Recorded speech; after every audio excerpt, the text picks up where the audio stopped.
ನಮ್ಮ YouTube channel ಪ್ರೇಕ್ಷಕರಿಗೆ ಆತ್ಮೀಯ ಸ್ವಾಗತ.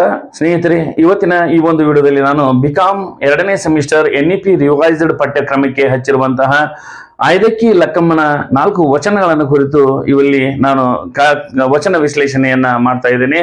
ಬನ್ನಿ ಸ್ನೇಹಿತರೆ, ಹಾಗಾದ್ರೆ ಈ ಒಂದು ವಚನವನ್ನ ನೋಡೋಕ್ಕಿಂತ ಪೂರ್ವದಲ್ಲಿ ಐದಕ್ಕಿ ಲಕ್ಕಮ್ಮನ ಸಂಕ್ಷಿಪ್ತ ಜೀವನ ಚರಿತ್ರೆಯನ್ನ ನಾನು ಹೇಳಿ ನಂತರ ಈ ಐದಕ್ಕಿ ಲಕ್ಕಮ್ಮನ 4 ವಚನದ ವಿಶ್ಲೇಷಣೆಯನ್ನ ಮಾಡ್ತೀನಿ. ಬನ್ನಿ ಹಾಗಾದ್ರೆ ನೋಡೋಣ. ಶಿವಶರಣಿ ಐದಕ್ಕಿ ಲಕ್ಕಮ್ಮ ಶರಣ ಮಾರಯ್ಯನ ಪತ್ನಿ. ರಾಯಚೂರು ಜಿಲ್ಲೆಯ ಲಿಂಗಸೂರು ತಾಲೂಕಿನ ಅಮರೇಶ್ವರ ಗ್ರಾಮದಲ್ಲಿ ವಾಸವಾಗಿದ್ದಳು. ಐದಕ್ಕಿ ಮಾರಯ್ಯ ಮತ್ತು ಲಕ್ಕಮ್ಮ ದಂಪತಿಗಳು ಕಲ್ಯಾಣದಲ್ಲಿ ಬಸವಣ್ಣನವರ ಮಾಹಿತಿಯನ್ನು ತಿಳಿದು ಕಲ್ಯಾಣಕ್ಕೆ ಆಗಮಿಸುತ್ತಾರೆ. ಶರಣರ ನಿರೂಪಿಸಿದ ಕಾಯಕ ಮತ್ತು ದಾಸೋಹ ತತ್ವಗಳ ಅಡಿಯಲ್ಲಿ ಮನೆಯಲ್ಲಿ ಬಿದ್ದ ಅಕ್ಕಿಯನ್ನು ಆಯ್ದುಕೊಳ್ಳುವ ಕಾರ್ಯದಲ್ಲಿ ಶರಣ ದಂಪತಿಗಳು ಭಾಗಿಯಾಗುತ್ತಾರೆ. ಶ್ರಮಕ್ಕೆ ತಕ್ಕ ಪ್ರತಿಫಲ, ಅಧಿಕ ಆಸೆಯು ಶರಣರಿಗೆ ಸಲ್ಲದು ಎಂಬ ತತ್ವದವಳು ಲಕ್ಕಮ್ಮ. ಆಸೆ ಎಂಬುದು ಅರಸರಿಗೆ ಇರಬೇಕು, ಶರಣರಿಗಲ್ಲ ಎಂದು ವಿವೇಕದ ನುಡಿಗಳನ್ನು ಲಕ್ಕಮ್ಮ ಜಗತ್ತಿಗೆ ತೋರಿಸಿಕೊಟ್ಟದ್ದು ವಿಶೇಷ. ಐದಕ್ಕಿ ಲಕ್ಕಮ್ಮ ಮಾರಯ್ಯ ಪ್ರಿಯ ಅಮರೇಶ್ವರಲಿಂಗ ಅಂಕಿತದಿಂದ ವಚನಗಳನ್ನು ರಚಿಸಿದ್ದಾಳೆ. ಈಕೆಯ 25 ವಚನಗಳು ದೊರೆತಿವೆ. ಸ್ನೇಹಿತರೆ, ಬಿಕಾಮ್ 2ನೇ ಸೆಮಿಸ್ಟರ್ NEP ರಿವೈಸ್ಡ್ ಪಠ್ಯಕ್ಕೆ ಹಚ್ಚಿರುವಂತಹ ಐದಕ್ಕಿ ಲಕ್ಕಮ್ಮನ ಈ 4 ವಚನಗಳ ವಿಶ್ಲೇಷಣೆಯನ್ನ ಈ ಒಂದು ವಿಡಿಯೋದಲ್ಲಿ ಮಾಡ್ತಾ ಇದ್ದೇನೆ.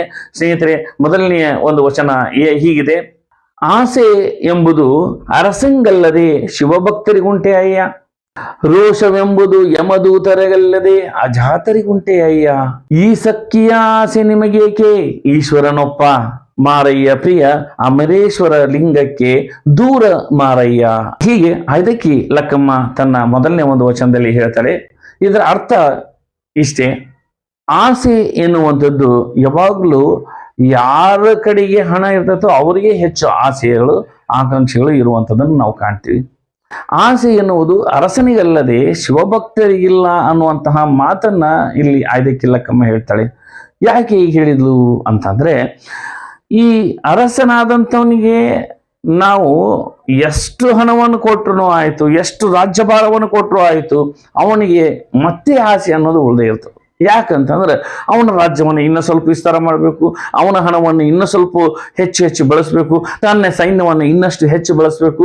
ಹೀಗೆ ಒಂದಿಲ್ಲ ಒಂದು ರೀತಿಯಲ್ಲಿ ಅವನಿಗೆ ಆಸೆಗಳು ಇದ್ದೇ ಇರ್ತವೆ. ಆದ್ರೆ ಈ ತನ್ನ ಒಂದು ಜೀವನವನ್ನೇ ಈ ಶರಣ ತತ್ವಗಳಿಗೆ ತ್ಯಾಗವನ್ನು ಮಾಡಿರುವಂತಹ ಶರಣ ಏನದನಲ್ಲ, ಅವನು ಯಾವತ್ತೂ ಸಹಿತ ಆಸೆಯನ್ನ ತನ್ನಲ್ಲಿ ಗರ್ಭೀಕರಿಸಿಕೊಂಡಿರುವುದಿಲ್ಲ. ಯಾಕೆ ಅಂತಂದ್ರೆ, ಅವನು ಶರಣ ತತ್ವಗಳನ್ನ ಪಾಲನೆ ಮಾಡ್ತಾ ಇದ್ದಂಥವನೇ ಆಗಿದ್ರೆ ಅವನು ಕಾಯಕ ದಾಸೋಹ ಅನ್ನುವಂತಹ ತತ್ವಗಳಿಗೆ ತಲೆ ಭಾಗಿಸುವಂಥವನಾಗಿರ್ತಾನೆ. ಹಾಗಾಗಿ ಶರಣ ತತ್ವದಲ್ಲಿ ಮುಖ್ಯವಾಗಿ ಬರುವಂತಹ ಒಂದು ತತ್ವ ದಾಸೋಹ ತತ್ವ ಅನ್ನುವಂಥದ್ದು ಇಲ್ಲಿ ನಾವು ನೆನಪಿನಲ್ಲಿ ಇಟ್ಕೋಬೇಕು. ಸ್ನೇಹಿತರೆ, ಈ ತತ್ವವನ್ನು ಅವನೇನಾದ್ರೂ ಅಳವಡಿಸ್ಕೊಂಡಿದ್ದೆ ಆಯ್ತಂದ್ರೆ ಅವನು ತನ್ನಲ್ಲಿರುವಂತಹ ಒಂದು ಹಣ ಏನಾಯ್ತು ಆ ಹಣವನ್ನೆಲ್ಲ ಇತರರಿಗೆ ದಾನ ಮಾಡಿ ತನ್ನ ಅವಶ್ಯಕತೆಗೆ ಅನುಗುಣವಾಗಿ ಒಂದು ದಿನದ ಮಟ್ಟಿಗೆ ತನಗೆ ಎಷ್ಟು ಬೇಕೋ ಅಷ್ಟನ್ನೇ ಇಟ್ಕೊಂಡು ಉಳಿದಿದ್ದನ್ನೆಲ್ಲ ದಾನ ಮಾಡುವಂತಹ ಒಂದು ಸಂಸ್ಕೃತಿಯನ್ನ ಶರಣರು ಅವತ್ತಿನ ಒಂದು ದಾಸೋಹದ ಕಲ್ಪನೆಯಲ್ಲಿ ಇಟ್ಕೊಂಡಿದ್ರು. ಹಾಗಾಗಿ ಆ ಶರಣನಾದಂಥವನು ಆಸೆಯನ್ನ ಇಟ್ಟುಕೊಳ್ಳದೇನೆ ತನ್ನ ಒಂದು ದ್ರವ್ಯವನ್ನೆಲ್ಲ ಪರರಿಗಾಗಿ ಹಂಚುವಂತಹ ಕೆಲಸವನ್ನ ಮಾಡ್ತಾನೆ. ಹಾಗಾಗಿ ಇಲ್ಲಿ ಈ ಐದಕ್ಕಿ ಲಕ್ಕಮ್ಮ ಈ ಒಂದು ಮಾತನ್ನೇ ಹೇಳಿದ್ದಾಳೆ. ಏನಂದ್ರೆ, ಅರಸನಾದವನಿಗೆ ಆಸೆ ಹೆಚ್ಚಾಗಿರ್ತದೆ ಹೊರತು ಇಲ್ಲಿ ಶರಣನಾದಂಥವನಿಗೆ ಆಸೆ ಎನ್ನುವಂಥದ್ದು ಇರುವುದಿಲ್ಲ ಅನ್ನುವಂಥ ಮಾತನ್ನ ಇಲ್ಲಿ ಈ ಒಂದು ವಚನದಲ್ಲಿ ಹೇಳ್ತಾರೆ. ಎರಡನೇದಾಗಿ ಏನ್ ಹೇಳ್ತಾರೆ ಅಂದ್ರೆ, ಕೋಪವನ್ನು ಕುರಿತು ಹೇಳ್ತಾರೆ. ಅಂದ್ರೆ ರೋಷವನ್ನು ಕುರಿತು ಐದಕ್ಕಿ ಲಕ್ಕಮ್ಮ ಎರಡನೇ ಪಾಯಿಂಟ್ ಆಗಿ ಈ ಒಂದು ವಚನದಲ್ಲಿ ನಾವು ಕಾಣ್ತೀವಿ. ಈ ಕೋಪ ಅನ್ನುವಂಥದ್ದು ಯಾರಿಗೆ ಜಾಸ್ತಿ ಅಂತಂದ್ರೆ, ಯಾವ ವ್ಯಕ್ತಿ ಇಲ್ಲಿ ಯಮದೂತನಾಗಿರ್ತಾನೋ ಅಂದ್ರೆ ಕ್ರೂರಿಯಾದಂತಹ ವ್ಯಕ್ತಿ ಅವನಿರ್ತಾನೋ ಅವನಿಗೆ ಮಾತ್ರ ಆ ಒಂದು ಸಿಟ್ಟು ಆಕ್ರೋಶ ಅಂತ ಹೇಳಿ ಬರ್ತದೆ ಹೊರತು ಯಾರು ಅಜಾತರಾಗಿರ್ತಾರೋ ಅಂದ್ರೆ ಅವರು ಜೀವನ ಮರಣ ಅನ್ನುವಂತಹ ಒಂದು ಹುಟ್ಟು ಸಾವು ಅನ್ನುವಂತಹ ಏನು ಕಲ್ಪನೆಯಿಂದ ದೂರ ಇರ್ತಾರೋ ಅಂಥವರಿಗೆ ಅಂದ್ರ ಅಜಾತರು ಅಂದ್ರೆ ದೇವರು ಅಂತೇಳಿ ಅರ್ಥ ಆಗ್ತದೆ ಇಲ್ಲಿ. ಆ ದೇವರಿಗೆ ರೋಷ ಅನ್ನುವಂಥದ್ದು ಇಲ್ಲ ಅನ್ನುವಂಥ ಮಾತನ್ನ ಹೇಳ್ತಾರೆ. ಅಂದ್ರೆ ಈ ನಮ್ಮ ಒಂದು ಕೊನೆಯ ದಿನಗಳಲ್ಲಿ ನಮ್ಮ ಜೀವವನ್ನ ತೆಗೆದುಕೊಂಡು ಹೋಗುವಂತಹ ಯಮದೂತರಿಗೆ ರೋಷ ಇರ್ತದೆ ಹೊರತು ನಾವು ಕೇಳಿದ್ನೆಲ್ಲ ಕೊಡುವಂತಹ ದೇವರಿಗೆ ಎಂದೂ ಸಹಿತ ರೋಷ ಅನ್ನುವಂಥದ್ದು ಇರುವುದಿಲ್ಲ ಅಂಥೇಳಿ ಇಲ್ಲಿ ಹೇಳುವಂಥದ್ದನ್ನು ನಾವು ಕಾಣ್ತೇವೆ. ಇನ್ನು ಮೂರನೇದಾಗಿ ಒಂದು ಮುಖ್ಯಾಂಶವನ್ನ ಏನು ಇದರಲ್ಲಿ ಕಾಣ್ತೀವಿ ಅಂತಂದ್ರೆ, ತನ್ನ ಪತಿಗೆ ಈ ಒಂದು ಮಾತನ್ನ ಆಯ್ದಕ್ಕೆ ಲಕ್ಕಮ್ಮ ಹೇಳ್ತಾಳೆ. ಏನದು ಅಂತಂದ್ರೆ, ಈ ಸಖಿಯ ಆಸೆ ನಿಮಗೇಕೆ ಈಶ್ವರನೊಪ್ಪ ಅಂಥೇಳಿ ತನ್ನ ಪತಿಗೆ ಹೇಳುವಂಥದ್ದನ್ನು ನಾವು ಕಾಣ್ತೀವಿ. ಈ ಒಂದು ಮೂರನೇ ಅಂಶವನ್ನು ನೋಡಿದಾಗ ಈ ಒಂದು ಮಾತುಗಳ ಹಿನ್ನೆಲೆಯಲ್ಲಿ ಒಂದು ಸಣ್ಣ ಕಥೆ ಇರುವಂಥದ್ದನ್ನ ನಾನು ಇಲ್ಲಿ ಜ್ಞಾಪಿಸ್ತೇನೆ. ಸ್ನೇಹಿತರೆ, ಒಮ್ಮೆ ಆ ಮಾರಯ್ಯನಿಗೆ ಸಾಕಷ್ಟು ಪ್ರಮಾಣದಲ್ಲಿ ಅಕ್ಕಿಯ ರಾಶಿ ದೊರೆತது. ಆಗ ಮಾರಯ್ಯ ಆ ಎಲ್ಲಾ ಅಕ್ಕಿಯನ್ನ ಸಂಗ್ರಹ ಮಾಡ್ಕೊಂಡು ಬಹಳ ಖುಷಿಯಿಂದ ಮನೆಗೆ ಬರ್ತಾನೆ. ಮನೆಗೆ ಬಂದು ಆಯ್ದಕ್ಕೆ ಲಕ್ಕಮ್ಮನಿಗೆ ಹೇಳ್ತಾನೆ, ಇವತ್ತು ನನಗ ಬಹಳ ಖುಷಿ ಆಗ್ತಾ ಇದೆ, ಯಾಕಂದ್ರೆ ನನಗ ಇಷ್ಟೊಂಡ ಅಕ್ಕಿ ಸಿಕ್ಕಿದಾವ. ಕೆಲವು ದಿನಗಳವರೆಗೆ ನಾವು ಯಾವುದೇ ಅಕ್ಕಿಯ ತಾಪತ್ರೆ ಇಲ್ಲದೆ ನೆಮ್ಮದಿಯಿಂದ ಇರಬಹುದು ಅಂತ ಹೇಳಿ ಮಾರಯ್ಯ ಹೇಳ್ತಾನೆ. ಆಗ ಆಯ್ದಕ್ಕೆ ಲಕ್ಕಮ್ಮ ಏನ್ ಹೇಳ್ತಾಳೆ ಅಂದ್ರೆ, ಎಂತ ಕೆಲಸ ನೀವು ಮಾಡಿದ್ರಿ, ನೀವು ಏನು ಈ ಅಕ್ಕಿಯನ್ನ ಈಗ ತಂದಿರಲ್ಲ, ಎಲ್ಲಿ ತಂದ್ರೋ ಅಲ್ಲಿಗೆ ಹೋಗಿ ನೀವು ಆ ಅಕ್ಕಿಯನ್ನೆಲ್ಲ ಹಾಕಿ ನಮಗೆ ಬೇಕಾಗಿರುವಂತಹ ಒಂದು ಮುಟಿಗೆ ಅಕ್ಕಿಯನ್ನು ಮಾತ್ರ ನೀವು ಅಂದ್ರೆ ಮುಟಿಗೆ ಅಂದ್ರೆ ಒಂದು ಬೊಗಸೆ ಅಕ್ಕಿಯನ್ನು ಮಾತ್ರ ನೀವು ಇಲ್ಲಿ ತಗೊಂಬರ್ರಿ ಅಂತ ಹೇಳಿ ಏನ್ ಮಾಡ್ತಾಳೆ ಅಂದ್ರೆ, ತನ್ನ ಪತಿ ಮಾರಯ್ಯನಿಗೆ ಹೇಳಿ ಮತ್ತೆ ಆ ಅಕ್ಕಿಯನ್ನು ಯಾವ ಸ್ಥಳದಲ್ಲಿ ದೊರೆತಿದ್ವೋ ಆ ಸ್ಥಳಕ್ಕೆ ಹೋಗಿ ಅವನು ಹಾಕಿ ಬರುವಂತೆ ಆ ಒಂದು ಮಾತುಗಳನ್ನ ಇಲ್ಲಿ ಲಕ್ಕಮ್ಮ ಹೇಳ್ತಾಳೆ. ಅಂದ್ರೆ ಅಕ್ಕಿಯಲ್ಲಿ ಇದ್ದಂತಹ ಒಂದು ಈ ದಾಸೋಹ ನಿಷ್ಠೆ, ಕಾಯಕ ನಿಷ್ಠೆ ಯಾವ ರೀತಿಯಲ್ಲಿತ್ತು ಅನ್ನೋದು ನಮ್ಗೆ ಈ ಮಾತುಗಳನ್ನು ತಿಳಿದು ಬರ್ತೈತಿ. ಆಗ ಮಾರಯ್ಯ ಆ ಅಕ್ಕಿಯನ್ನೆಲ್ಲ ಹೋಗಿ ಅಲ್ಲೇ ಹಾಕಿ ಬರ್ತಾನ. ಬಂದಿಂದ ಕೇಳ್ತಾನೆ, ಯಾಕೆ ಈ ರೀತಿಯಾಗಿ ಯಾಕೆ ಇಷ್ಟಕೊಂಡ ಅಕ್ಕಿ ಸಿಕ್ಕಿದ್ದು ನಮ್ಗೆ, ಆದ್ರೆ ಯಾಕೆ ನೀನು ಮತ್ತೆ ಅಲ್ಲಿ ಹೊಳ್ಳಿ ಹಾಕಿ ಬರೋದು ಕೇಳಿದಿ ಅಂತ ಕೇಳಿದಾಗ ಲಕ್ಕಮ್ಮ ಹೇಳ್ತಾಳೆ, ಇಲ್ಲ, ನೀ ತಂದಿರುವಂತಹ ಅಕ್ಕಿ ಅದು ನಮಗೆ ಸೇರ್ಬೇಕಾದಂತಹ ಅಕ್ಕಿ ಅಲ್ಲ, ಬೇರೆ ಒಂದು ಹಸಿದ ಹೊಟ್ಟೆಗೆ ಬೇಕಾಗಿರುವಂತಹ ಅಲ್ಲಿ ಬೇರೆ ಒಂದು ಹೊಟ್ಟೆಗೆ ಶಿವ ಅಲ್ಲಿ ಏರ್ಪಾಡು ಮಾಡಿಟ್ಟಿರುವಂತಹ ಅಕ್ಕಿ, ಅದನ್ನು ನೀನು ತಂದಿದ್ದು ತಪ್ಪಾಯ್ತು, ಅದಕ್ಕೆ ಅದು ನೀನು ಅಲ್ಲಿ ಹಾಕಿ ಬಂದಿದ್ದು ಈಗ ಒಳ್ಳೆ ಕೆಲಸ ಮಾಡಿದಿ, ಆದ್ರಿಂದ ಬೇರೆ ಹಸ್ತಿರುವಂತಹ ಹೊಟ್ಟೆಗಳು ತುಂಬ್ತಾವ, ಅದಕ್ಕೆ ನಾನು ಅದನ್ನು ಹಾಕಿ ಬರೋದಕ್ಕೆ ಹೇಳಿದೆ ಅಂತೇಳಿ ಲಕ್ಕಮ್ಮ ಇಲ್ಲಿ ಆ ಮಾರಯ್ಯನಿಗೆ ಹೇಳುವಂತಹ ಮಾತುಗಳು ನಿಜವಾಗ್ಲೂ ಇವತ್ತಿನ ಒಂದು ಸಮಾಜಕ್ಕೆ ಇವತ್ತೇನು ಎಲ್ಲ ಕಂಡಿದ್ದೆಲ್ಲ ನಂದು ಅನ್ನುವಂತಹ ಜನರದರು ಅವರ ಮುಖಕ್ಕೆ ಹೊಡೆಯುವ ರೀತಿಯಲ್ಲಿ ಹೇಳಿರುವಂಥದ್ದು ಬಹಳ ಅರ್ಥಗರ್ಭಿತವಾದಂತಹ ಮಾತು ಅಂತೇಳಿ ನಾವು ಹೇಳ್ಬೋದು. ಮುಂದೆ ಏನ್ ಹೇಳ್ತಾಳೆ ಆಯ್ದಕ್ಕೆ ಲಕ್ಕಮ್ಮ ಅಂದ್ರೆ, ತನ್ನ ಆರಾಧ್ಯ ದೈವ ಆದಂತಹ ಮಾರಯ್ಯ ಪ್ರಿಯ ಅಮರೇಶ್ವರ ಲಿಂಗಕ್ಕೆ ದೂರ ಮಾರಯ್ಯ ಅಂತ ಹೇಳಿ ಇಲ್ಲಿ ಹೇಳುವಂಥದ್ದನ್ನ ನಾವು ಕಾಣ್ತೇವೆ. ಅಂದ್ರೆ ಒಂದ್ ವೇಳೆ ಈ ರೀತಿಯಾಗಿ ನೀನು ಆಸೆ ಪಟ್ಟಿದ್ದೇ ಆಯ್ತು ಅಂತಂದ್ರೆ ಈ ಅಮರೇಶ್ವರ ಲಿಂಗಕ್ಕೆ ನೀನು ದೂರ ಆಗ್ತಿ, ದೇವರಿಗೆ ನೀನು ದೂರ ಆಗ್ತಿ. ಈ ರೀತಿ ಆ ಒಂದು ಹೆಚ್ಚಿನ ಒಂದು ದ್ರವ್ಯವನ್ನ ಅಥವಾ ಹೆಚ್ಚಿನ ಒಂದು ಧಾನ್ಯವನ್ನ ನೀನು ಸಂಗ್ರಹಿಸಿದ್ದ ಆಯ್ತಂದ್ರೆ ಆ ಮಾರಯ್ಯ ಪ್ರಿಯ ಆ ಅಮರೇಶ್ವರ ಲಿಂಗಕ್ಕೆನೆ ನೀನು ದೂರ ಆಗುತ್ತೀಯಾ ಅನ್ನುವಂತಹ ಮಾತನ್ನ ಇಲ್ಲಿ ಆಯ್ದಕ್ಕೆ ಲಕ್ಕಮ್ಮ ತನ್ನ ಪತಿಗೆ ಹೇಳುವಂತಹ ಮಾತುಗಳನ್ನ ಇಲ್ಲಿ ಕೊನೆಯದಾಗಿ ನಾವು ಕೇಳ್ತೇವೆ. ಇನ್ನ ತನ್ನ ಎರಡನೇ ಒಂದು ವಚನದಲ್ಲಿ ಏನ್ ಹೇಳ್ತಾಳೆ ಅನ್ನೋದನ್ನ ವಚನದೊಂದಿಗೆ ನಾವು ನೋಡೋಣ ಬನ್ನಿ. ಗರ್ವದಿಂದ ಮಾಡುವ ಭಕ್ತಿ ದ್ರವ್ಯದ ಕೇಡು, ನಡೆಯಿಲ್ಲದ ನುಡಿ ಅರಿವಿಂಗೆ ಹಾನಿ, ಕೊಡದೆ ತ್ಯಾಗಿ ಎನಿಸಿಕೊಂಬುದು ಮುಡಿಯಿಲ್ಲದ ಶೃಂಗಾರ, ದೃಢವಿಲ್ಲದ ಭಕ್ತಿ ಅಡಿ ಒಡೆದ ಕುಂಭದಲ್ಲಿ ಸೂಜಲವ ತುಂಬಿದಂತೆ, ಮಾರಯ್ಯ ಅಮರೇಶ್ವರ ಲಿಂಗವ ಮುಟ್ಟಿದ ಭಕ್ತಿ ಅಂಥೇಳಿ ಈ ಒಂದು ವಚನದಲ್ಲಿ ಆಯ್ದಕ್ಕೆ ಲಕ್ಕಮ್ಮ ಹೇಳ್ತಾ ಇದ್ದಾಳೆ. ನಾವು ದೇವರನ್ನ ಆರಾಧಿಸಬೇಕಾದಂತಹ ಸಂದರ್ಭದಲ್ಲಿ ಬಹಳ ಆಡಂಬರದಿಂದ ವಿಜೃಂಭಣೆಯಿಂದ ಪೂಜೆಯನ್ನ ಮಾಡ್ಬೇಕಂತ ಹೇಳಿ ಎಂದೂ ಸಹಿತ ದೇವ ನಮ್ಮಿಂದ ಬಯಸುವುದಿಲ್ಲ. ಇಲ್ಲಿ ನಮ್ಮ ಒಂದು ಭಕ್ತಿ ಸರಳವಾಗಿದ್ರೂ ಸಹಿತ ಆ ದೇವರನ್ನ ಮುಟ್ಟುವ ರೀತಿ ಏಕೋಭಾವದಿಂದ ನಾವು ಏಕೋನಿಷ್ಠೆಯಿಂದ ಮಾಡಿದರೆ ಅದು ದೇವರು ಅದನ್ನ ಮೆಚ್ತಾನೆ ಅನ್ನುವಂಥ ಅಂಶ ಇದರಲ್ಲಿ ಇರುವಂಥದ್ದನ್ನು ನಾವು ಕಾಣ್ತೀವಿ. ಇಲ್ಲಿ ನಾವು ಕಾಣುವಂಥ ಅಂಶ ಏನಂದ್ರೆ ನಮಗೆ ಗರ್ವ ಅನ್ನುವಂಥದ್ದು, ದಿಮಾಕ್ ಅನ್ನುವಂಥದ್ದು ಹೆಚ್ಚು ಇದ್ದಂತಹ ಸಂದರ್ಭದಲ್ಲಿ ನಾವು ಎಂಥ ಒಂದು ಭಕ್ತಿಯನ್ನ ಎಷ್ಟು ಹಣವನ್ನು ಖರ್ಚು ಮಾಡಿದ್ರು ಸಹಿತ ಆ ಒಂದು ಭಕ್ತಿ ಅಲ್ಲಿ ವ್ಯರ್ಥ ಆಗ್ತದೆ. ಕೇವಲ ಸಮಯ ವ್ಯರ್ಥ ಅಲ್ಲ, ಅವನು ಏನು ಖರ್ಚು ಮಾಡಿರ್ತಾನಲ್ಲ ಆ ದ್ರವ್ಯದ ವ್ಯರ್ಥನೂ ಸಹಿತ ಇಲ್ಲಿ ಆಗ್ತದೆ. ಅಂದ್ರೆ ಅವನು ಖರ್ಚು ಮಾಡುವಂತಹ ಹಣದ ವ್ಯರ್ಥನೂ ಆಗುವಂತ. ಸ್ನೇಹಿತರೆ, ಶರಣನಾದಂಥವನು ಸರಳವಾದಂತಹ ಭಕ್ತಿಯಿಂದ ಆ ದೇವರನ್ನ ಪೂಜೆ ಮಾಡಿದರೆ ಶರಣನ ಭಕ್ತಿಗೆ ಮನಸೋತು ಆ ಶಿವ ಒಲ್ದು ಬರ್ತಾನೆ. ಒಂದು ವೇಳೆ ಅವನಲ್ಲಿ ಶರಣನೇ ಆಗಿರಲಿ ಅಥವಾ ಯಾವುದೇ ಒಬ್ಬ ರಾಜನೇ ಆಗಿರಲಿ, ಅವನಲ್ಲಿ ಗರ್ವ ಇದೆ ಅಂತಂದ್ರೆ ಆ ಗರ್ವದಿಂದ ಮಾಡುವಂತಹ ಭಕ್ತಿ ಮತ್ತು ಅಲ್ಲಿ ಮಾಡುವಂತಹ ಒಂದು ಪೂಜೆ ಏನಿದೆಯೋ ಅದರಿಂದ ಅವನಿಗೆ ಯಾವುದೇ ಒಂದು ಲಾಭಾಂಶ ಬರುವುದಿಲ್ಲ. ಬದಲಾಗಿ ಅಲ್ಲಿ ಒಂದು ಪೂಜೆಯಿಂದ ಅವನ ದ್ರವ್ಯದ ಕೇಡಾಗ್ತದೆ ವಿನಃ, ದ್ರವ್ಯ ಅಂದ್ರೆ ಹಣ, ಅಲ್ಲಿ ಅವನ ಸಂಪತ್ತಿನ ಹಾನಿ ಆಗ್ತದೆ, ಅವನ ಹಣದ ಹಾನಿ ಆಗ್ತಿದೆ ವಿನಃ ಯಾವುದೇ ಒಂದು ಪ್ರತಿಫಲ ಅವನಿಗೆ ದೊರೆಯುವುದಿಲ್ಲ. ಹಾಗಾಗಿ ಭಕ್ತನಾದಂಥವನು ಯಾವಾಗ್ಲೂ ಗರ್ವರಹಿತವಾದಂತಹ ಪೂಜೆಗೆ ಅಲ್ಲಿ ಶಿವ ಒಲ್ದು ಬರ್ತಾನೆ ಅನ್ನುವಂತಹ ಅಂಶವನ್ನ ಈ ಸಾಲುಗಳಲ್ಲಿ ಹೇಳುವಂಥದ್ದನ್ನು ನಾವು ಕಾಣ್ತೀವಿ. ಇನ್ನ ನಡೆ ಇಲ್ಲದ ನುಡಿ ಅರಿವಿಂಗೆ ಕೇಡು. ನೋಡ್ರಿ, ನಡೆ ಇಲ್ಲದ ನುಡಿ ಅರಿವಿನ ಹಾನಿ ಅಂತ ಹೇಳ್ತಾರೆ 2ನೇ ಸಾಲಿನಲ್ಲಿ.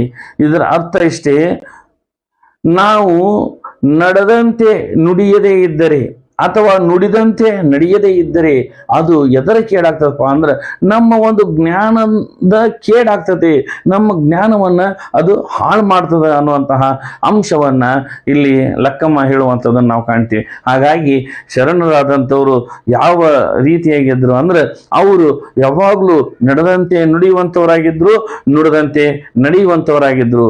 ಆ ಒಂದು ತತ್ವವನ್ನ ಅವರು ಅಳವಡಿಸ್ಕೊಂಡಿದ್ರು.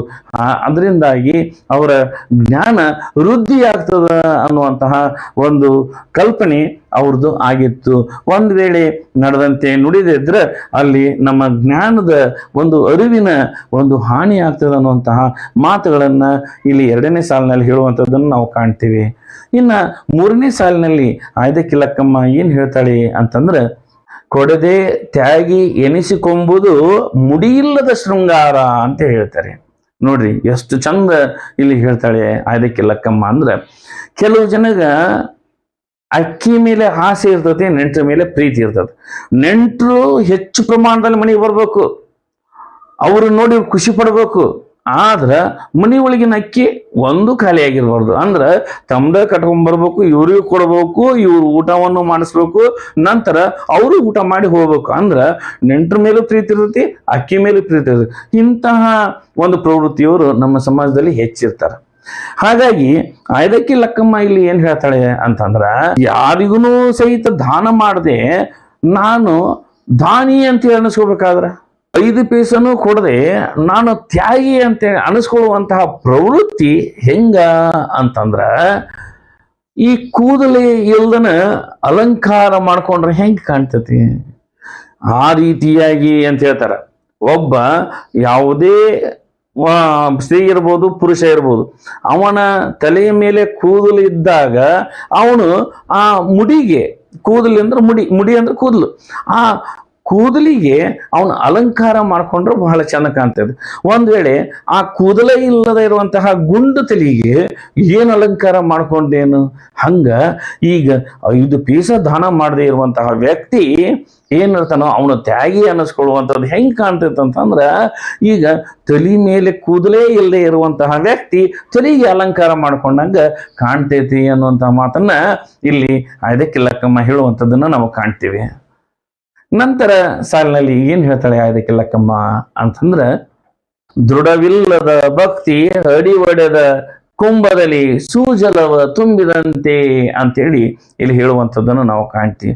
ನೋಡ್ರಿ ಎಷ್ಟು ಚಂದ ಹೇಳ್ತಾಳೆ ಅಂತಂದ್ರೆ, ಯಾರ ಮನಸ್ಸಿನಲ್ಲಿ ದೃಢ ಸಂಕಲ್ಪ ಅನ್ನೋದಿರುವುದಿಲ್ಲೋ ಅಥವಾ ಆ ಭಕ್ತಿಯಲ್ಲಿ ದೃಢತೆ ಅಂತೇಳಿ ಇರುವುದಿಲ್ಲೋ ಅಂತ ವ್ಯಕ್ತಿಗಳು ಮಾಡುವಂತಹ ಒಂದು ಭಕ್ತಿ, ಅಂತ ಒಂದು ಪೂಜೆ ಏನಪ್ಪಾ ಅಂತಂದ್ರೆ, ತಳ ಒಡೆದಿರುವಂತಹ ಮಡಿಕೆ ಒಳಗ ಶುದ್ಧವಾದಂತಹ ಗಂಗಾಜಲವನ್ನ ತುಂಬಿ ಇಟ್ಟಂತೆ ಅಂತೆ.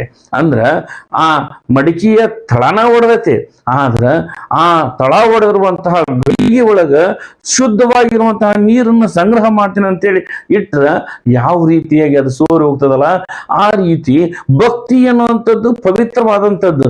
ಆದ್ರ ಆ ಭಕ್ತಿಯನ್ನು ಹಿಡಿದು ಇಟ್ಕೊಳ್ಳುವಂತಹ ಒಂದು ಮನಸ್ಸನ್ನುವಂಥದ್ದು ಈ ಸೋರ್ತಾ ಇದ್ರೆ ಆ ಭಕ್ತಿ ಅನ್ನುವಂತಹ ಪವಿತ್ರವಾದಂತಹ ಅಂಶ ಅದು ಅವನ ದೇಹದಿಂದ, ಅವನ ಮನಸ್ಸಿನಿಂದ ಸೋರಿ ಬೀಳ್ತದೆ ವಿನಃ ಅದರಿಂದ ಯಾವುದೇ ಪ್ರಯೋಜನವಿಲ್ಲ ಅನ್ನುವಂತಹ ಅಂಶವನ್ನ ಇಲ್ಲಿ ಹೇಳುವಂಥದ್ದನ್ನ ನಾವು ಕಾಣ್ತೀವಿ.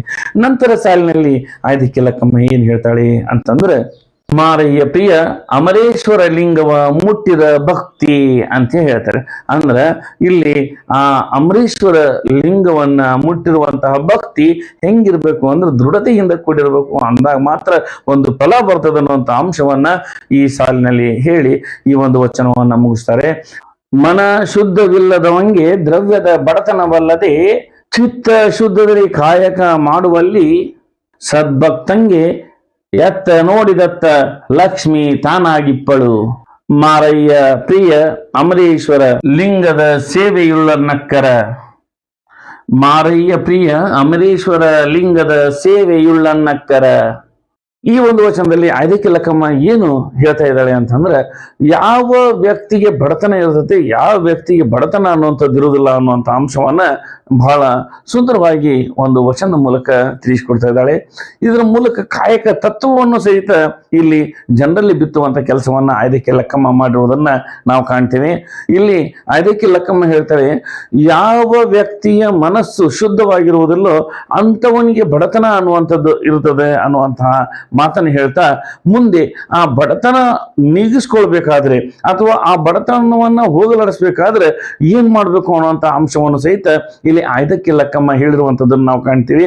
ಅದು ಏನು ಅಂತಂದ್ರೆ, ಮನಸ್ಸನ್ನ ಶುದ್ಧವಾಗಿಟ್ಕೊಂಡು ಕಾಯಕ ತತ್ವದಲ್ಲಿ ನಿರತನಾಗಿ ಅವನು ದುಡಿದಂತ ಸಂದರ್ಭದಲ್ಲಿ ಅವನಿಗೆ ಲಕ್ಷ್ಮಿಯ ಕೊರತೆ ಅನ್ನುವಂಥದ್ದು ಇರುವುದೇ ಇಲ್ಲ. ಅವನಿಗೆ ಸಾಕಷ್ಟು ಹಣ ದೊರೀತದೆ ಅಂತೇಳಿ ಹೇಳ್ತಾರೆ. ಜೊತೆಗೆ ಆ ರೀತಿ ಲಕ್ಷ್ಮಿ ದೊರಿಬೇಕಾದ್ರೆ ತನ್ನ ಆರಾಧ್ಯ ದೇವನಾದಂತಹ ಮಾರಯ್ಯ ಪ್ರಿಯ ಅಮರೇಶ್ವರ ಲಿಂಗದ ಸೇವೆಯಲ್ಲಿ ಇದ್ದಾಗ ಮಾತ್ರ, ಅಂದ್ರೆ ಅಲ್ಲಿ ಆ ಒಂದು ಆರಾಧ್ಯ ದೇವನ ಸೇವೆಯನ್ನ ಮಾಡ್ತಾ ಈ ಕಾಯಕವನ್ನ ಮಾಡಿದಾಗ ಮಾತ್ರ ಆ ಲಕ್ಷ್ಮಿಯನ್ನ ಪಡ್ಕೊಳ್ಳೋದಕ್ಕೆ ಸಾಧ್ಯ ಅನ್ನುವಂತಹ ಮಾತನ್ನ ಇಲ್ಲಿ ಆಯ್ದಕ್ಕೆ ಲಕ್ಕಮ್ಮ ಹೇಳ್ತಾ ಇರುವಂತದ್ದನ್ನು ನಾವು ಕಾಣ್ತೀವಿ. ಸ್ನೇಹಿತರೆ, ಇದರಿಂದ ನಮ್ಗೆ ಅರ್ಥ ಆಗುವಂಥದ್ದು ಏನಂತಂದ್ರೆ, ಕಾಯಕದಲ್ಲಿ ನಿರತನಾದಾಗ ಮಾತ್ರ ನಮಗೆ ಆ ಲಕ್ಷ್ಮಿ ಒಲ್ದು ಬರ್ತಾಳ. ಯಾವಾಗ ಆ ಕಾಯಕ ಅನ್ನುವಂಥದ್ದನ್ನ ನಾವು ದೂರ ಇಡ್ತೇವೋ ಅವಾಗ ನಮಗೆ ಬಡತನ ಅನ್ನುವಂಥದ್ದು ಸಹಜವಾಗಿ ಬರ್ತದೆ. ಅಲ್ಲದೆ ನಮ್ಮ ಮನಸ್ಸು ಶುದ್ಧವಾಗಿ ಇಟ್ಕೋಬೇಕು.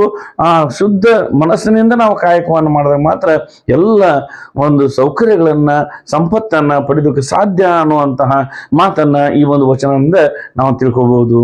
ಇನ್ನ ನಾಲ್ಕನೇ ಒಂದು ವಚನವನ್ನ ಹೀಗೆ ಆಯ್ದಕ್ಕೆ ಲಕ್ಕಮ್ಮ ಹೇಳ್ತಾಳೆ, ಮಾಡುವ ಮಾಟವುಳ್ಳನ್ನಕ್ಕ ಬೇರೊಂದು ಪದವನ್ನರಸಲೇತಕ್ಕೆ ದಾಸೋಹವೆಂಬ ಸೇವೆಯ ಬಿಟ್ಟು ಮೀಸಲಾರದೆ ಕೈಲಾಸವೆಂಬ ಆಸೆ ಬೇಡ. ಮಾರಯ್ಯ ಪ್ರಿಯ ಅಮರೇಶ್ವರ ಲಿಂಗವಿದ್ದ ಟಾವೇ ಕೈಲಾಸ ಅಂಥೇಳಿ ಇಲ್ಲಿ ಹೇಳಿರುವಂಥದ್ದನ್ನ ನಾವು ಕಾಣ್ತೇವೆ. ಇದರ ತಾತ್ಪರ್ಯ ಹೀಗಿದೆ, ಮಾಡುವ ಮಾಟವುಳ್ಳನ್ನಕ್ಕ ಬೇರೊಂದು ಪದವನ್ನರಸಲೇತಕ್ಕಯ್ಯ ಅಂತೇಳಿ. ಅಂದ್ರ ಈಗಾಗಲೇ ಮಾಡೋದಕ್ಕೆ ಒಂದು ಕೆಲಸ ಇದೆ ಅಂದ್ರೆ, ಮಾಟ ಅಂದ್ರೆ ಕೆಲಸ ಅಂತೇಳಿ ನಾವು ಇಟ್ಕೋಬೇಕು. ಈಗ ಮಾಡೋದಕ್ಕೆ ಒಂದು ಕೆಲಸ ಐತಂದಾಗ ನಾವು ಬೇರೆ ಒಂದು ಕೆಲಸವನ್ನ ಅರಸಲಿಕ್ಕೆ ಅಂದ್ರೆ ಬಯಸುವುದು ಯಾಕ ಅಂಥೇಳಿ ಇಲ್ಲಿ ಹೇಳುವಂಥದ್ದನ್ನು ನಾವು ಕಾಣ್ತೀವಿ. ಅಂದ್ರೆ ನಮಗೆ ದೊರೆತಿರುವಂತಹ ಕೆಲಸ, ಅದು ಸಣ್ಣದೇ ಆಗಲಿ ದೊಡ್ಡದೇ ಆಗಲಿ, ಅದನ್ನು ನಾವು ಗೌರವಿಸಬೇಕು, ಅದನ್ನು ಪ್ರೀತಿಸಬೇಕು. ಅದೇ ರೀತಿಯಾಗಿ ಆ ಒಂದು ಕೆಲಸವನ್ನ ನಾವು ಬಹಳ ನಿಷ್ಠೆ ಮತ್ತು ದಕ್ಷತೆಯಿಂದ ಅದನ್ನು ಮಾಡಬೇಕು ಅಂದಾಗ ಮಾತ್ರ ನಾವು ಯಶಸ್ಸನ್ನು ಗಳಿಸೋದಕ್ಕೆ ಸಾಧ್ಯ ಐತಿ ಅಂತನ್ನುವಂತಹ ಒಂದು ಮಾತುಗಳನ್ನು ಇದರಿಂದ ನಾವು ಕಾಣ್ಕೋಬಹುದು. ಅದಲ್ಲದನ್ನ ಆ ಒಂದು ಕೆಲಸ ಯಾವುದೇ ರೀತಿಯಾದಂಥದ್ದು ಸಣ್ಣದೇ ಇರ್ಬೋದು ದೊಡ್ಡದೇ ಇರ್ಬೋದು, ಆದ್ರೆ ನಾವು ಆ ಒಂದು ಕೆಲಸ ಸಿಕ್ಕಾಗ ಇನ್ನೊಂದು ಕೆಲಸವನ್ನು ನೋಡಿ ವ್ಯಾಮೋಹ ಪಡಬಾರದು ಅಂತನ್ನುವಂತಹ ಮಾತನ್ನೇ ಇಲ್ಲಿ ಹೇಳುವಂಥದ್ದನ್ನು ನಾವು ಕಾಣ್ತೀವಿ. ಈ ಒಂದು ವಚನದ ಸಾಲನ್ನು ನಾವು ನೋಡಿದಾಗ ನನಗೆ ಒಂದು ವಚನ ನೆನಪು, ಅಲ್ಲಂ ಪ್ರಭುವಿನ ಒಂದು ವಚನ, ಕೊಟ್ಟ ಕುದುರೆಯ ನೀರಲ್ಲರಿಯದೆ ಮತ್ತೊಂದು ಕುದುರೆಯನ್ನು ಬಯಸುವ ವೀರನೂ ಅಲ್ಲ ಧೀರನೂ ಅಲ್ಲ, ಇದು ಕಾರಣ ನೆರಮೂರು ಲೋಕವೆಲ್ಲವೂ ಹಲ್ಲನ್ನು ಹೊತ್ತುಕೊಂಡು ತಿರುಗುತ್ತಿದ್ದಾರೆ ಅಂತೇಳಿ. ಅಂದ್ರ ಆ ಒಂದು ಕೊಟ್ಟಿರುವಂತಹ ಕುದುರೆಯನ್ನೇ ಏರಿ ಹೊಡೆಯೋದಕ್ಕೆ ಬರೋದಿಲ್ಲ ಅವನಿಗೆ, ಅಂಥವನು ಇನ್ನೊಂದು ಕುದುರೆಯನ್ನು ನೋಡಿ ಆ ಕುದುರೆ ಚಲೋ ಇತ್ತು, ಆ ಕುದುರೆ ಕೊಟ್ಟಿದ್ರೆ ನಾನು ಇನ್ನೂ ವೇಗವಾಗಿ ಹೋಗ್ತಿದ್ದೆ, ಇಲ್ಲ ಅದನ್ನು ಇನ್ನೂ ಉತ್ತಮ ರೀತಿಯಿಂದ ನಡೆಸ್ತಿದ್ದೆ ಅಂಥೇಳಿ ಆಸೆ ಪಡ್ತಾರಲ್ಲ, ಆ ಒಂದು ರೀತಿಯಲ್ಲಿ ಈಗ ಈ ದೊರೆತಿರುವಂತಹ ಕೆಲಸವನ್ನ ಸುಂದರವಾಗಿ ಅದನ್ನ ಅಚ್ಚುಕಟ್ಟಾಗಿ ನಿರ್ವಹಿಸ್ಕೊಂಡು ಹೋಗೋದು ಬಿಟ್ಟು, ಅದು ಬಿಟ್ಟು ನಾನು DC ಆಗ್ಬೇಕಿತ್ತು P1 ಆಗ್ಬಿಟ್ಟೀನಿ ಅಂತ ಹೇಳಿ ಅನ್ಕೊಳ್ಳೋದು, ಅಥವಾ ಯಾವುದೋ ಅದಕ್ಕಿಂತ ಉನ್ನತವಾದ ಹುದ್ದೆಯನ್ನು ನೋಡಿ ಅದನ್ನು ಆಸೆ ಪಡುವಂಥದ್ದು ಮಾಡುವಂಥದ್ದು ತಪ್ಪು. ಅಂದ್ರೇನು, ಇಲ್ಲಿ ಆಸೆ ಇರಬೇಕು, ಅತಿ ಆಸೆ ಇರಬಾರ್ದು. ಸಿಕ್ಕ ಕೆಲಸವನ್ನು ಗೌರವಿಸುವಂಥ ಕೆಲಸವನ್ನ ಇಲ್ಲಿ ಸಾಮಾನ್ಯವಾಗಿ ಎಲ್ಲರೂ ಮಾಡಬೇಕು ಅನ್ನುವಂತಹ ಮಾತನ್ನ ಇದರಿಂದ ನಾವು ತಿಳ್ಕೋಬಹುದು. ಇಲ್ಲಿ ಆಯ್ದಕ್ಕಿ ಲಕ್ಕಮ್ಮ ಏನ್ ಹೇಳ್ತಾಳೆ ಅಂತಂದ್ರೆ, ಸ್ವರ್ಗವನ್ನ ಕಾಣುವಂತಹ ವಿಧಾನವನ್ನ ಇಲ್ಲಿ ಹೇಳ್ತಾಳೆ. ದಾಸೋಹವೆಂಬ ಸೇವೆಗೆ ಬಿಟ್ಟು ನೀಸಲಾರದೆ ಕೈಲಾಸವೆಂಬ ಆಸೆ ಬೇಡ ಅಂತೇಳಿ ಇಲ್ಲಿ ಹೇಳ್ತಾರೆ. ಅಂದ್ರ ಈ ದಾಸೋಹ ಅನ್ನುವಂತಹ ತತ್ವದ ಬಗ್ಗೆ ಒಂದು ಒಳ್ಳೆಯ ಅಭಿಪ್ರಾಯವನ್ನು ಇಟ್ಕೊಂಡಿದ್ರು ಅಂತಂದ್ರೆ, ಆ ದಾಸೋಹವನ್ನ ಮಾಡುವುದರಲ್ಲೇ ಕೈಲಾಸವನ್ನು ಕಾಣುವಂತಹ ಒಂದು ಪ್ರವೃತ್ತಿಯನ್ನ ಶರಣರು ಬೆಳೆಸ್ಕೊಂಡಿದ್ರು. ಅಂದ್ರ 4 ಜನಕ್ಕೆ ಊಟ ಹಾಕಿಬಿಟ್ರೆ ಅಲ್ಲೇ ಆ ಒಂದು ಕೈಲಾಸದಲ್ಲಿ ದೊರೆಯುವಂತಹ ಒಂದು ಸುಖ ನೆಮ್ಮದಿ ಅಲ್ಲಿ ದೊರೀತೈತೆ ಅಂತ ಹೇಳಿ ಶರಣರು ತಿಳಿದುಕೊಂಡಿದ್ರು. ಅದಕ್ಕಾಗಿ ಆಯ್ದಕ್ಕಿ ಲಕ್ಕಮ್ಮ ಇಲ್ಲಿ ಹೇಳ್ತಾರೆ ಏನಂದ್ರ, ಈ ದಾಸೋಹ ಅನ್ನುವಂತಹ ಒಂದು ಸೇವೆಯನ್ನ ಬಿಟ್ಟು ಅಲ್ಲಿ ಸುಮ್ಮನೆ ಇರದೆ ನೀನು ಕೈಲಾಸದ ಒಂದು ಆಸೆಯನ್ನು ಕಾಣುವಂಥದ್ದು ತಪ್ಪು ಅನ್ನುವಂತಹ ರೀತಿಯಲ್ಲಿ ಇಲ್ಲಿ ಮುಂದೆ ಹೇಳ್ತಾಳೆ. ಏನಪ್ಪಾ ಅಂದ್ರೆ, ತನ್ನ ಆರಾಧ್ಯ ದೈವ ಮಾರಯ್ಯ ಪ್ರಿಯ ಅಮರೇಶ್ವರ ಲಿಂಗ ಇದ್ದಟ್ಟಾವೇ ಕೈಲಾಸ ಅಂಥೇಳಿ ಇಲ್ಲಿ ಹೇಳುವಂಥದ್ದನ್ನ ನಾವು ಕಾಣ್ತೀವಿ.